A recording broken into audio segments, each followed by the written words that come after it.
Come with me to the farmers market in Panama City, Panama. I'm going to give you a few tips and insights that'll help you if you're coming to visit or if you want to come and live. Now, one of the things my mom pointed out on the last video is the sidewalks. I live in a part of the city that is a lot of residential buildings and a lot of business buildings. So sometimes the sidewalk will cut off and it'll just be a parking lot. The parking lot will go all the way to the street.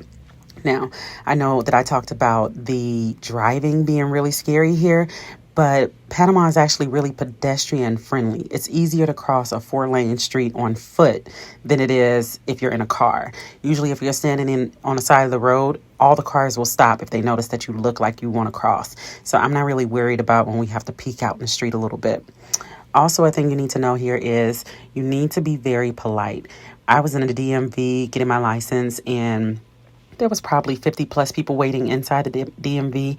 Every time somebody else came in to get their license, the person who came to the door would speak, buenas, hola, and maybe 2 or 3 people would speak back. But if you're going into a store, if you're going into a hotel lobby, when you go anywhere, you speak first.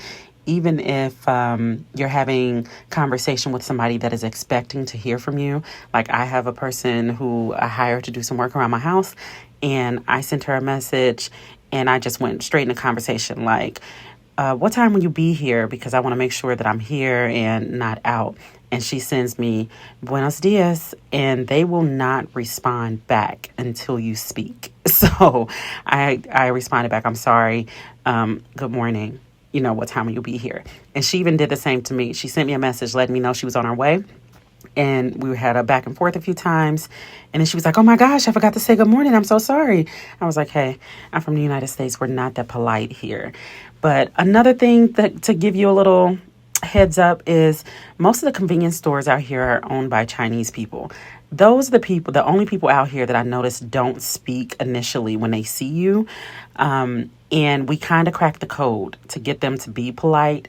And that is, most of them sell dumplings at the counter called shumai. They make them at home. They come in a crock pot and they sell them like 5 for $1.50. If you start ordering the shumai, they all of a sudden get really nice. Like, I don't know how they fit into the culture here, but those are the only people I notice that if I come into a space and I say hello, they'll just look at me.